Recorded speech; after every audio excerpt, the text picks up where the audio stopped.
بسم اللہ الرحمن الرحیم۔ السلام علیکم دوستو، آئیے شہاب نامہ کی اگلی قسط کی جانب بڑھتے ہیں۔ کیونکہ اس گھر کے متعلق مشہور ہے کہ یہ آصف زدہ ہے۔ مہتاب صاحب نے کہا اگر تم وہمی طبیعت کے مالک نہیں ہو تو بڑی خوشی سے اس بنگلے کو آزما کر دیکھ لو۔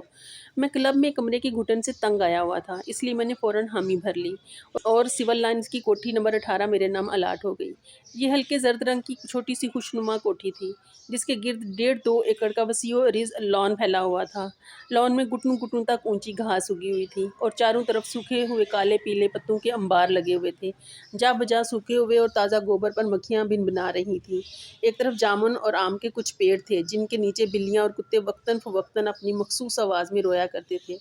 دوسری طرف پیپل کا پرانا درخت تھا جس کی شاخوں سے بے شمار کالی کالی بری بری چمگادڑیں الٹی ٹنگی رہتی تھیں۔ کوٹھی کے عقب میں کچا تالاب تھا جس کے پانی پر سرسبز کائی کی دبیز تہ جمی ہوئی تھی اور کناروں پر مینڈکوں، جھینگروں اور دوسرے کیڑے مکوڑوں کا جمع غفیر موجود رہتا تھا۔ کوٹھی سے کوئی 150-200 گز کے فاصلے پر باورچی خانہ تھا، اسی کے ساتھ 2 سرونٹ کوارٹر تھے جن میں میرا کشمیری خانسامہ رمضان اور بنگالی ڈرائیور روز محمد رہتے تھے۔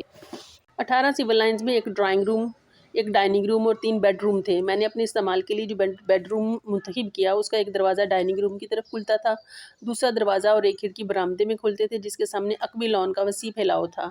اس بیڈ روم کے ساتھ ایک ڈریسنگ روم اور غسل خانہ ملحق تھا۔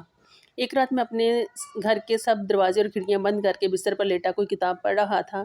میرے پاس کوئی ٹیبل لیمپ نہیں تھا اور بجلی کا سوئچ پلنگ سے دور والی دیوار پر لگا ہوا تھا۔ 11 بجے کے قریب میں نے کتاب بند کر کے تپائی پر رکھ دی اور بجلی بجھانے کے لیے اٹھنے ہی لگا تھا کہ پیتل کا سوئچ کھٹاک سے بجا اور بجلی اپنے آپ بجھ گئی۔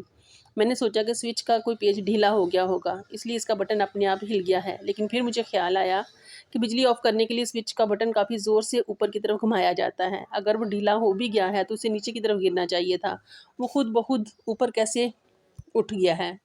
میں یہ سوچ ہی رہا تھا کہ سوئچ پھر کھٹ سے بجا اور بجلی آن ہو گئی۔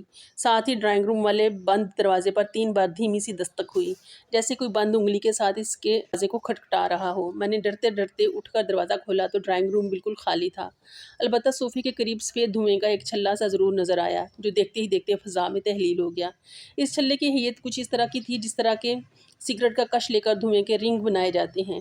جس جگہ یہ چھلا ہوا میں معلق تھا وہاں پر انگریزی سینٹ اور ہنا کے عطر کی ملی جلی خوشبو پھیلی ہوئی تھی۔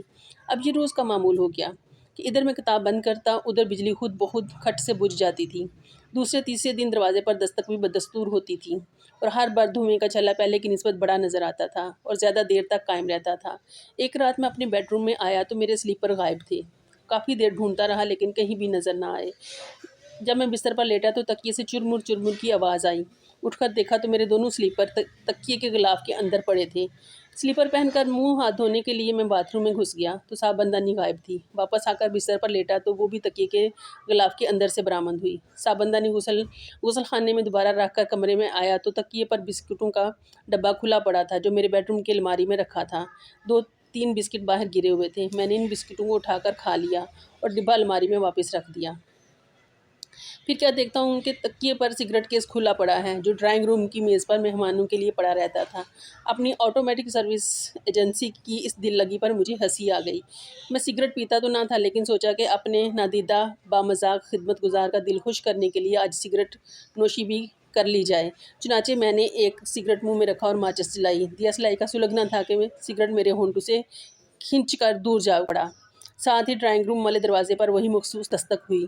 میں نے اٹھ کر دروازہ کھولا تو قریب ہی ریشم کے کپڑوں کی سرسراہٹ سنائی دی۔ پھر سفید دھوئیں کا حلقہ تقریباً نصف کمرے میں پھیل گیا۔ سارے کمرے میں بھینی بھینی خوشبو کی پھوار سی برس رہی تھی اور فضا میں کچھ اس طرح کا ارتعاش لرزاں تھا جیسے کوئی فوارہ چلنے سے محسوس ہوتا ہے۔ ان دنوں مجھے موسیقی کا شوق تھا اور اسراج بجانے میں کچھ ریاض بھی کیا تھا۔ میں نے ڈرائنگ روم کی بتی جلائی تو میری اسراج صوفے کے قریب قالین پر یوں پڑی تھی جیسے ابھی ابھی کسی نے وہاں لا کر رکھ دی ہو۔ میں بغیر سوچے سمجھے فرش پر بیٹھ گیا اور اسراج بجانے لگا لیکن تار بالکل ڈیڈ تھے، ان سے کوئی آواز برآمد نہ ہوئی۔ चंद लम्हे एक अजीब सा बोलता हुआ सन्नाटा रहा, फिर अचानक एक जोर का धमाका हुआ, जैसे कमरे में बारूद से भरा हुआ गोला फट गया हो। सफ़ेद धुएं का हल्का मकड़ी के जाले के तारों की तरह टूटकर रेजा रेजा हो गया, और उसके टुकड़े हवा में इस तरह कपक पाने लगे जिस तरह बादल की लड़ी का अक्स पानी की मुतलातम लहरों में टूट टूट कर लहराता है। साथ ही बिल्कुल बंद कमरे में चारों तरफ से पत्थरों और ईंटों की बारिश शुरू हो गई। अब मैं जहाँ कहीं बैठता था, मेरे आगे पीछे दाएं बाएं पत्थर ही पत्थर बरसते थे। बिस्तर पर लेटा तो पलंग के इर्द गिर्द संगो खश्त का अंबार लग गया। एक पत्थर जो पलंग ऊपर मेरे ऐन करीब आके गिरा, उसका वजन कई सेर था। कमरों के रोशनदान, खिड़कियां, दरवाजे सब बंद थे, लेकिन पत्थर बड़े ज़ोर से सनसनाते हुए आते थे और मेरे बिल्कुल करीब ज़मीन पर गिर पड़ते थे। खुशकिस्मती से कोई पत्थर मुझे ना लगता था, वरना उनमें से कुछ इतने वज़नी और नोकदार होते थे कि चंद ही ज़रबों से इंसान की हड्डी पसली एक कर देने के लिए काफ़ी थे। इस वाक़े के साथ ही अगले चंद माह के लिए मेरी ज़िंदगी का धड़ा बिल्कुल तब्दील हो गया। ऑटोमेटिक सर्विस की पुरलुत्फ़ आँख-मिचौली बिल्कुल बंद हो गई। ड्राइंग रूम के दरवाजे पर एक जानी-पहचानी शाइस्ता और मुअत्तर सी दस्तक भी मौकूफ़ हो गई। गैर मरई से माहौल में एक अजीब किस्म की लताफ़त, रफ़ाक़त और अदराकी इश्तराक का जो उनसर था, उसकी जगह अब फ़ौकुल फ़ितरत पुरस्रार और हैबतनाक वाक़ियात का ऐसा तसलसल शुरू हो गया, जिसे पूरी तफ़सील से बयान करना आसान नहीं है। इसलिए नमूने के तौर पर फ़कत चीदा-चीदा और निस्बतन अहम वाक़यात ही दर्ज करता हूँ। मेरा कश्मीरी मुलाज़िम और बंगाली ड्राइवर रोज़ मोहम्मद अमूमन रात के 10:30 बजे काम काज से फारिग होकर अपने अपने क्वार्टरों में चले जाते थे, जो किचन के साथ कोठी से 200 गज़ के फासले पर वाक़या थे। उनके जाते ही कार्रवाई का आगाज़ ईंटों और पत्थरों से शुरू हो जाता था। कई बार ऐसा हुआ कि बाहर मूसलाधार बारिश हो रही होती थी और कमरे के अंदर जो ईंटें और पत्थर बरस रहे होते थे वो बिल्कुल खुश्क होते थे। सुबह सवेरे मुंह अंधेरे में इस मलबे को टोकरों के हिसाब से समेट कर लॉन के तालाब में फेंक आता था, ताकि इस माजरे की खबर पाकर रमज़ान और ड्राइवर खौफजदा ना हो जाएं। ये कार्रवाई रोज़मर्रा का मामूल था। ईंटों की बारिश के बाद घर के सब खिड़कियां, दरवाजे और रोशनदान खट खट करके खुद ब खुद खुल जाते थे और अपने आप बंद हो जाते थे। बंद होते वक्त दरवाज़ों और खिड़कियों के पट्ट एक दूसरे से इस ज़ोर से टकराते थे जैसे शदीद आंधी आई हो। थोड़े थोड़े वक्फे के बाद ये अमल कई मरतबा दोहराया जाता था।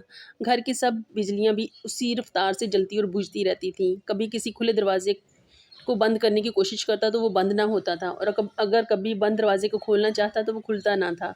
एक बंद दरवाजे को खोलने के लिए ज़रा सा ज़्यादा ज़ोर लगाया तो उसकी चौखट खड़ाम से उखड़कर ज़मीन पर गिर गई। चंद लम्हों के बाद खुद ब खुद उछलकर अपनी जगह फिट हो गई। आधी रात के करीब मेरे ड्राइंग रूम की छत चिरचिराकर इस तरह बोलने लगती थी जैसे उस पर बेहद वज़नी बोझ डाला जा रहा हो। कभी तो यूँ महसूस होने लगता था कि इस बोझ के तले छत टूट कर नीचे आ पड़ेगी। फिर छत पर ऐसी आवाज़ें उभरतीं जैसे बहुत से लोग लकड़ी की खड़ावें पहनकर उछल कूद कर रहे हों। साथ ही बड़े बड़े ढोल धमाधम इतने ज़ोर से बजने लगते कि उनकी धमक से मेरा कमरा गूंज उठता।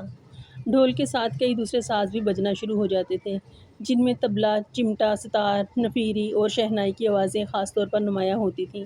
फिर यकायक शंख बजने की आवाज़ गूंजने लगती और देर तक शंख बजता रहता। रफ्ता रफ्ता शंख की दिलखराश आवाज़ बाकी सब आवाज़ों पर पूरी तरह गालिब आ जाती। मेरे बेडरूम के साथ तकबी लॉन की तरफ बरामदा था। कमरे की एक खिड़की और दरवाज़ा बरामदे में खुलते थे। रात के वक्त मैं दोनों को बंद करके अंदर से कुंडी लगा लेता था। एक रोज़ छत पर शंख की आवाज़ बुलंद हुई तो यूँ महसूस हुआ जैसे बरामदे के पक्के फर्श पर बहुत से शहज़ोर घोड़े यक वक्त सरपट भाग रहे हों। सुम्मू के टापों की आवाज़ के साथ उनकी दुम के बालों की सरसराहट और नथनों से ज़ोर ज़ोर सांस लेने की फड़फड़ाहट भी वाज़ह तौर पर सुनाई देती थी। जब ये आवाज़ें बड़ी देर तक जारी रहीं तो मैंने खिड़की का एक पट ज़रा सा खोलकर बरामदे में झांका। वहाँ पर कोई घोड़ा तो ना था, अलबत्ता लाल लाल अंगारा सी आंखों वाला उल्लू की शक्ल सूरत का एक भारी भरकम परिंदा पर फैलाए हवा में मोलक होकर इस तरह हचकोले खा रहा था जैसे वो वाकई भागते हुए घोड़े की पीठ पर सवार हो। मेरे झांकते ही वो इस कदर ज़ोर से चीखा कि मैंने फ़ौरन खिड़की बंद कर ली। काफ़ी देर तक वो चीख बरामदे में सायरन की तरह बजती रही। उसके बाद कुछ अरसा यूँ महसूस होता रहा जैसे वो अजीबुल खलकत परिंदा अपने पंजों से खिड़की को कुरेद कुरेद कर तोड़ने की कोशिश कर रहा है। इन दिनों मेरे पास सागवान की लकड़ी का एक बहुत बड़ा डाइनिंग टेबल था, जिसका वजन 1.5-2 मन होगा। एक रात कोई चीज़ लेने के लिए मैंने डाइनिंग रूम की अलमारी खोली तो हैंडल से लिपटा हुआ एक बारीक सा सांप बल खाता हुआ उछल कर मेरे पाँव पर आ गिरा। साथ ही अलमारी में रखे हुए चीनी के बर्तन खट खट करते हुए उड़न तश्तरियों की तरह मेज़ पर आ जमे। इसके बाद डाइनिंग टेबल आहिस्ता आहिस्ता हवा में उठना शुरू हो गया और इस कदर बुलंद हो गया कि उसके ऊपर पड़े हुए चीनी के बर्तन टन टन करके बिजली के पंखे के साथ टकराने लगे। पंखे को छू कर मेज़ यकलखदराम करके फर्श पर वापस आ गया। इसका एक पाया मेरे बाएं पाँव के अंगूठे पर इस कदर ज़ोर से लगा कि अंगूठे का कुछ हिस्सा آج تک بالکل بے حس ہے۔ تو دوستو یہ تھی آج کی قسط، امید ہے آپ کو پسند آئی ہوگی۔ اپنی قیمتی آراء اور تجاویز کا اظہار کامنٹ باکس میں ضرور کیجیے گا، ویڈیو کو لائک اور شیئر کریں اور چینل کو سبسکرائب بھی کر دیں۔ تو ملتے ہیں اگلی قسط میں، تب تک کے لیے میرے سونے رب دے حوالے۔